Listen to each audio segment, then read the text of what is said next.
So, nandyan lang siya. At kahit sarado yung tindahan, kahit walang tao dito, kahit wala kaming lahat, pwede kang kumita. Gumamit kami ng tangke kasi yung tubig namin, itong blue.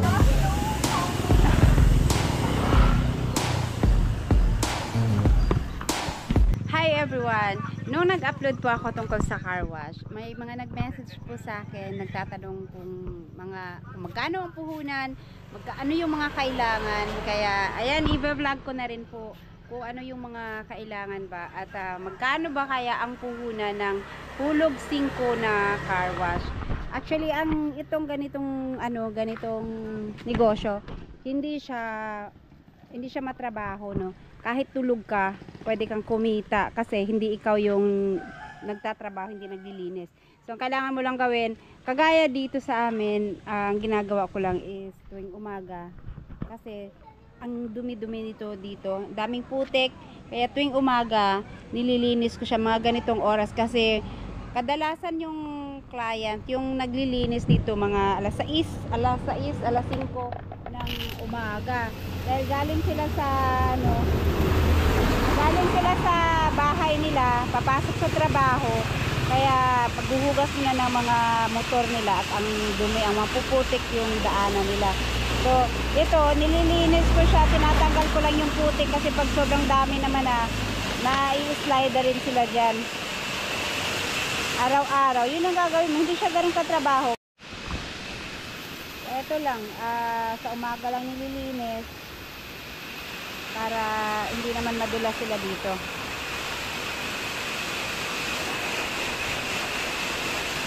Wala ka nang kailangang babayarang tao para maglilinis sa mga motor. Wala kang labor. Kasi yung mga may-ari na mismo yung naglilinis sa kanila.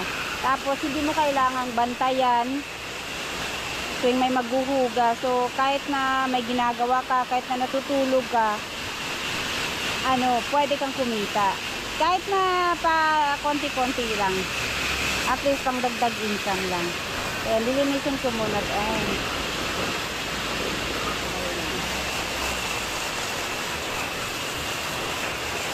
Pag tag-ulan po kasi, may mga kabahayan po dito sa looban sa amin. Kaya sakto yung pwesto niya. Dahil yung iba, lalo na pag may pasok, ngayon kasi holiday, walang pasok. Lalo na pag may pasok, mas madaming naghuhugas. Kasi pagpapasok sila sa bahay nila, uuwi sila, nadudumihan paglabas ang dumi-dumi.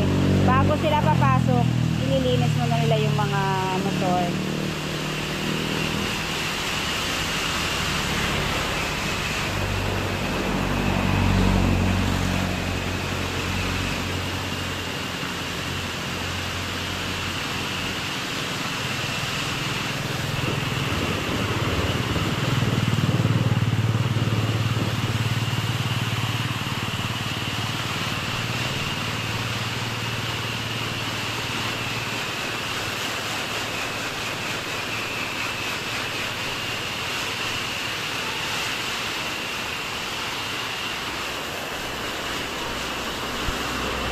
Tapos ang ginagawa ko, ayan, nagbibigay lang ako ng libreng sabon, yung bareta lang. Tapos naglalagay ng konting konting tubig langgana para may magamit sila pang lagyan ng tubig pag nagsasabon sila ng motor. Ay, tapos na. Alright. Ayan po, tapos na. So, ganun lang yung routine ko araw-araw para sa washing. So, nandyan lang siya. At kahit sarado yung tindahan, kahit walang tao dito, kahit wala kaming lahat, pwede kang kumita, no? Kahit walang may. Ang mga kailangan lang ay ganito. Etong vendo, etong nasa loob nito, maliit lang siya. Ang halaga niyan is 2,500. Ang bili namin, 2,500. Ready na siya, ikakabit na lang sa iwa-wiring mo na lang. Madali lang naman mag-wiring. So, yan lang. At saka yung mga wire, depende sa layo ng pagkakabitan. So, hindi natin ma-estimate yung wire kung magkano yung kailangan kasi depende po sa layo. Basta ito lang importante, itong window is 2,500. At saka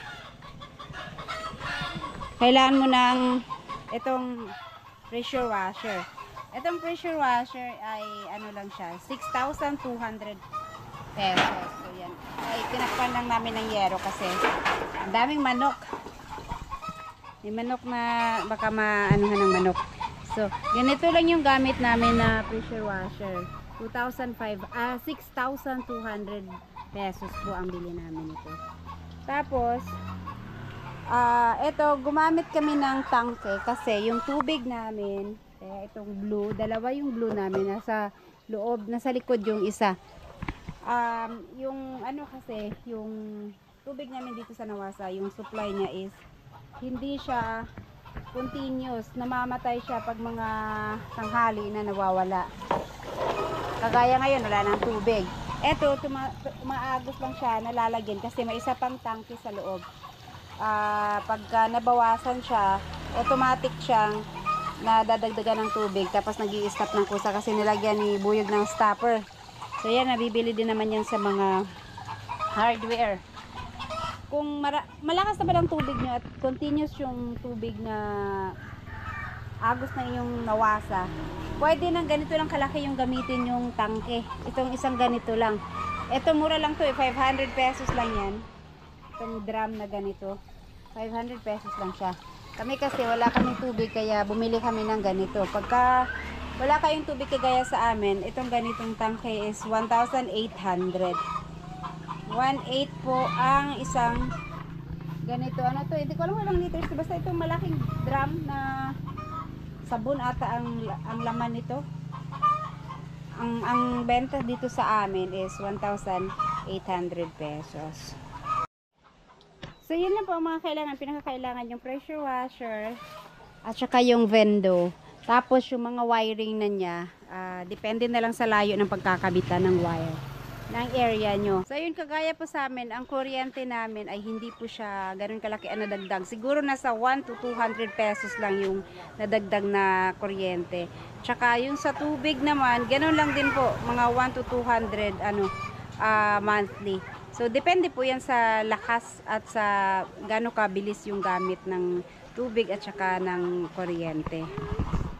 So yung kagaya po sa amin, ang unang bukas namin ito ng 2 months is 4,700. Tapos siguro sa kuryente, hindi pa kami, kuryente at tubig hindi kami gumastos ng 500 pesos. Kasi konti lang naman yung nadagdag dun sa bill namin. So wala pang 500 pesos sa 2 months. So kumita kami ng, nagkalaman siya ng 4,700. Tapos less natin yung 500. So may kita pa rin talaga kahit papaano, kahit pa konti-konti. Tapos ang magandang area, kahit hindi po kayo sa sentro, kahit wala kayo sa ano ba tawag nito, palengke or yung sa maraming tao, ang importante po ay nadadaanan. Kagaya dito po sa amin, daanan siya, may mga dyan sa looban papasok. Tapos dun pa sa unahan, mga papasok dun, mga mapuputik na area. Sigurado yan paglabas, pag papuntang trabaho, magwa-washing sila. So kahit nandito ka lang sa gilid ng kalsada na wala ka sa sentro, kikita ka pa rin kasi yung mga lalabas galing dun sa mga looban, maglilinis yan at hindi na yan sila pupunta sa sentro para dun maglinis. Maglilinis na yan sila sa madadaanan nilang area. O yan si mama. Ma, awiri daanan ko an ma. Hawiri daanan kay mo siplit na. Diretso na na. O. Pabilugang yang kuan. O, kagaya si mama. Maglilinis ng kangkong. Gaya na rin ang gamit. Hindi lang pala ito pang ano, pang motor, pang car, pang ano din, pang kangkong din siya. So, nanguha kasi sila ng kangkong kanina. Tapos yung mga, syempre yung mga ugat-ugat kailangan lang linisan. Padaka ng paano para dili siya mga ibot ng dahon. Ayan sana, pa wide ba? Dami pa rin nilang kangkong oh. Tapos dito ang daming nabili ng kangkong. Kasi malalaki yung ano nila, malalaki yung big case. Sa isang big case is 25 pesos. Tapos malalaki naman. Saka marami na nakakaalam pag dumadaan dito, nakikita yung kangkong nila, kaya ayan, hindi pa, wala pang hapon, ubos na yan.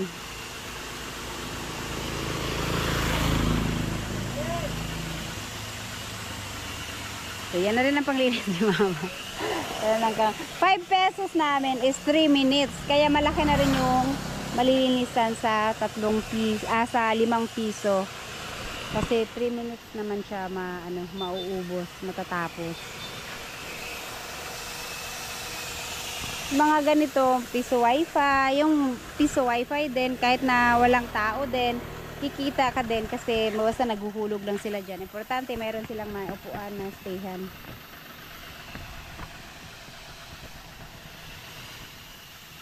Daghan pa mo karbisonon dito, ma? Ha? Daghan pa mo karbisonon? Apa man.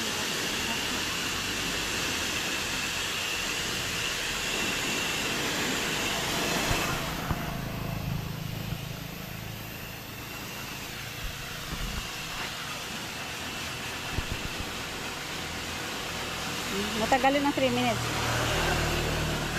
Madalas dito pag umaga, pila din yung nagpapahugas. Kahit na merong ibang washing area dito, diyan yung banda diyan may washing area, bandang unahan meron pa rin namang nagpapahugas na sunod-sunod kasi marami din yung, lalo na sa umaga, marami yung mga papasok. Yung iba nagmamadali na, sa iba din pupunta. Pero yun lang, ang disadvantage nito, pag tag-ulan, pag tag-init, wala ka masyadong kita. Kasi bihirang-bihira ang maghugas ng motor. Pag tag-ulan lang siya, may kita. Ayun, tapos na. Agdaan man na ang kuan. Adi, kanay nagpa-reserve na? Ato? Imo mo lang kayong tambak-tambakon. Madalag dayon.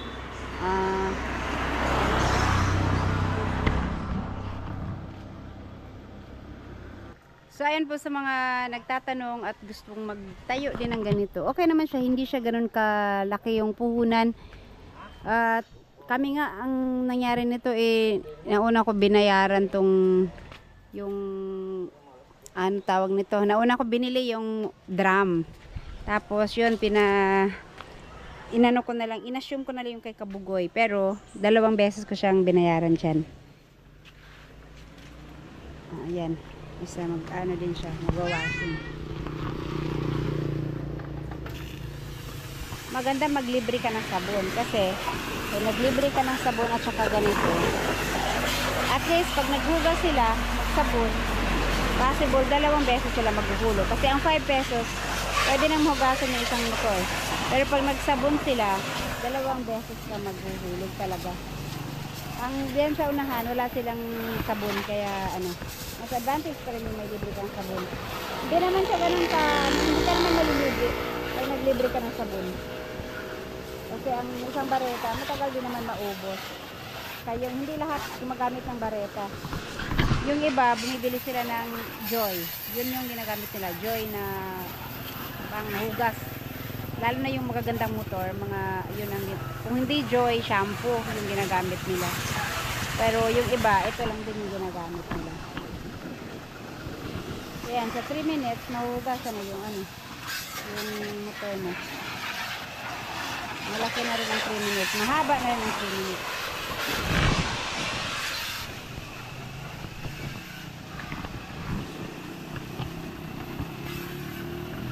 Itong-tong pa na ni mo, ma? Itong-tong?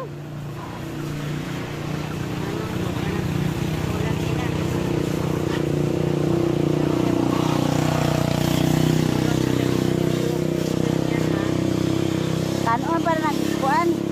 Tanon paghapon na kuan. Baboy. Ito pagkain to ng baboy, pero pwede itong gulayin kasi ito yung Chinese na kangkong.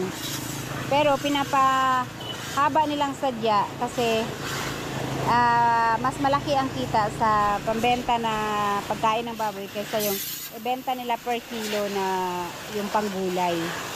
Pero ito yung kangkong na malinis. malaki kasi ang kita nito eh.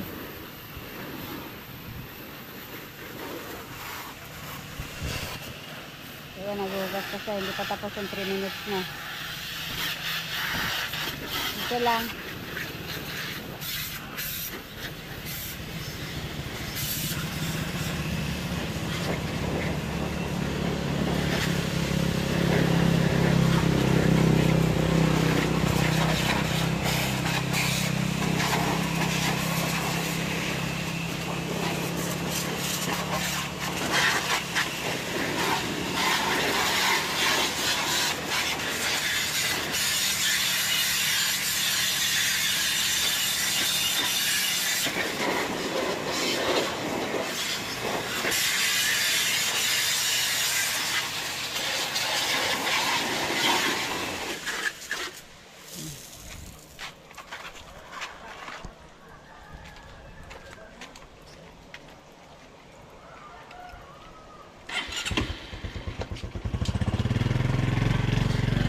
Yun, tapos. Okay na yung ganun.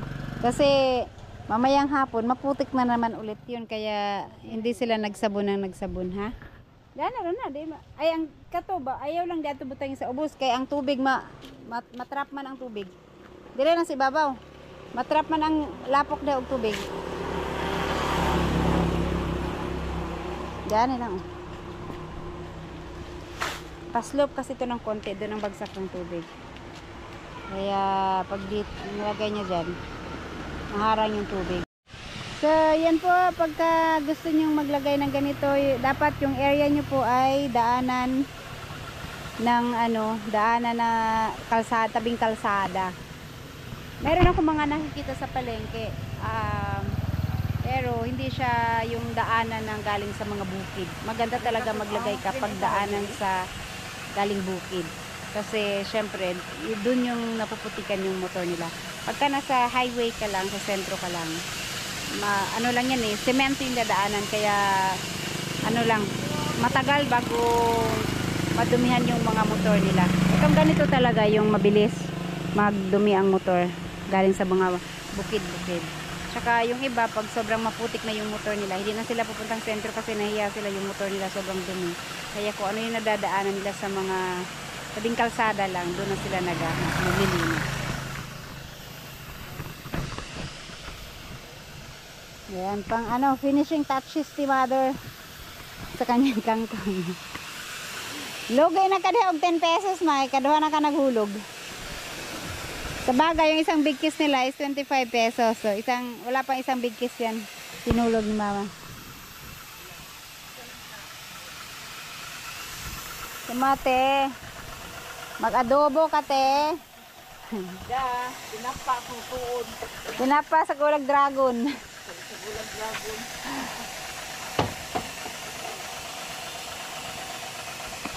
Tsaka maganda din ganyan, no? May kahoy.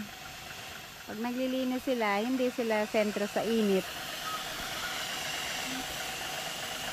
Malilim.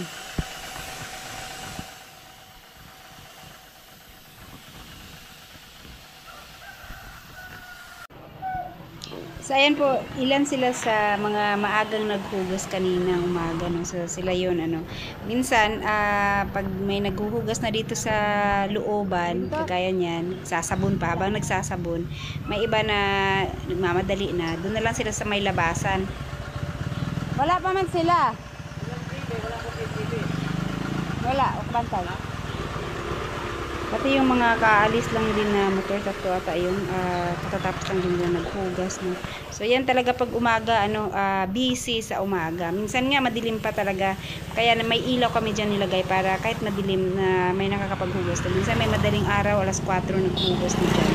Siguro yung malayo ang biyahe, kaya madaling araw ang ang alis.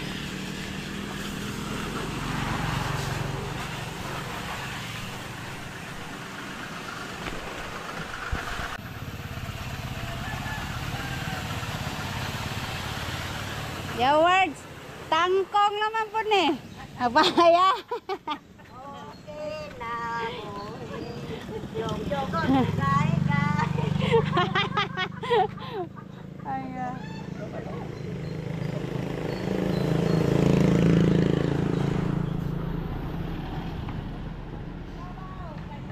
Ang dami ng tangkong nila, biyang gulay oh. Kastilan.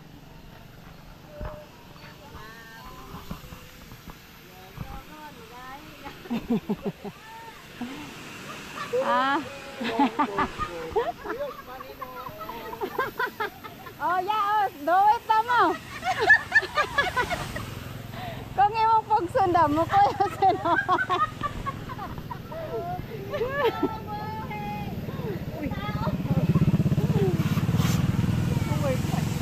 Aman, oh, gawan ko.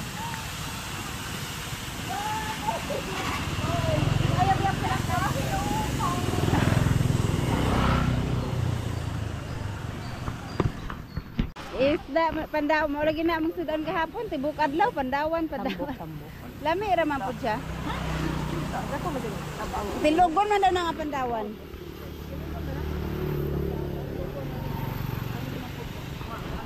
Uy, asa man po ito? Ako sa kapitid. Dora dito.